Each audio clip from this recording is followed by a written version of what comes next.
Class 8, in this video we are going to start with chapter number 9, Death to the Marquis nephew. Children, this will be a short summary of the chapter, right? So as in chapter number 8 you read how Dr. Manet uses his considerable influence with the revolutionaries who sympathize with him for having served time in the Bastille. So due to which Darnay, that is Charles Darnay, he is discharged from the case. Okay, as he is discharged, the same night he is arrested again, and this time the charges comes from Defarge and his vengeful wife. Okay, and you'll find that Miss Pross over here is unaware of the disaster which has struck the family, and she's out for shopping with Jerry Cruncher, and there she meets a person, Solomon. Okay, Solomon is John Bassett. So I would like to tell you, the meantime, Carton also arrives in Paris with the plan to rescue Charles Darnay, and he obtains the help of John Bassett, who turns out to be Solomon Pross, the long lost brother of Miss Pross. Okay, Miss Pross is Lucy's loyal servant. See, it is not easy for Carton to convince John Bassett, for helping Charles Darnay, but somehow he has gathered a lot of secrets against him, and he manages to blackmail him that in case he doesn't help him out, he's going to reveal out all his secrets to the committee. So you can see this scene over here, and after much argument you'll find that John Bassett at last submits himself in front of Carton and gets ready to work for him. Okay, after this you'll find that Sidney Carton and Mr. Lorry, they meet and they discuss about the situation which has occurred in the family, and how this poor Lucy has been doing, and listening about her depressed state, Carton really feels bad. So he decides to help the family.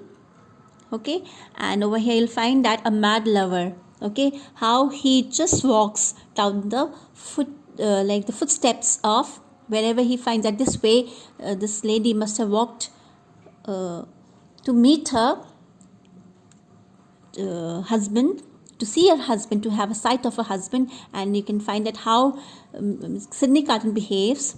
Okay, so ultimately he remembers, for the sake of his dear love, Lucy Manet, he remembers the words of his father, which is written on his gravestone. I am the resurrection and the life, said the Lord. He that believes in me shall never die. So he remembers the words, and these words keep on ringing over and over again in his mind, and he now goes on to sacrifice his life for the sake of his beloved, right? And he says that he'll go to any extent to save the life of his dear friend Lucy Manet and Charles Darnay. So over here, this is a trial scene. Okay, at Darnay's trial, Defarge produces a letter that he had discovered in Manet's old jail cell in Bastille. So in this letter, you'll find that this letter explains the cause of Dr. Manet's imprisonment, and this is written actually by Dr. Manet himself when he was imprisoned. Okay. So it says that years ago, the two brothers, two Evermont brothers, one was Charles' father and other was his uncle, they enlisted him for a medical assistance. Okay, they asked him to tend to a woman, who was in a painful state, also an injured young man. Okay, so whatever Dr. saw, and this had occurred on 22nd December 1757. So in this letter, Dr. Manet writes everything, whatever he witnessed. He says that he found that ailing woman was a beautiful woman, and she was suffering from some mental stigma. Okay, she had no bruises on her body, but she was suffering from some some problem in her you can say, it's written over here, she had the pain in her mind, not her body. So what she was uttering few words, that was my husband, my father, my brother, and then she would count to 12. Okay, and the doctor says that, and she was actually the wife of one of the Marquis' servants. This lady was quite beautiful. Okay, and she was the wife of the servant of Marquis, and the two Marquis had an evil eye upon her, and they desired to have her. Okay, you can see this. So what do these Marquis do? They force her husband to surrender his wife in front of them. Okay, they forced the husband that he should surrender his wife in front of them. So when he refused, what did they do? They put him into a torturous labor day and night. They put him to a lot of work, that he had to work day and night without food. So they actually starved him to death, right? And in the next paragraph, you'll find that later on they kidnapped, after the death of the husband, they kidnapped the beautiful lady, and the father of this beautiful lady was not able to bear up the kidnapping news of his daughter, and he too died, right? Then next was the turn of that lady's young brother. Okay, so what did he do? He tried to save the honor of his family by saving the life of his sister from the pangs of the two evil Marquis. So unfortunately, he was also stabbed by them, right? So what did they do? They stabbed him in the chest with this sword. Now later on, after some time, even this lady, this woman, she died. Okay, so the two Marquis felt quite relieved at the death of this lady. Now they thought that there is no one to reveal out their evil deeds to anyone except Dr. Manette. So what did they do? They tried to buy him.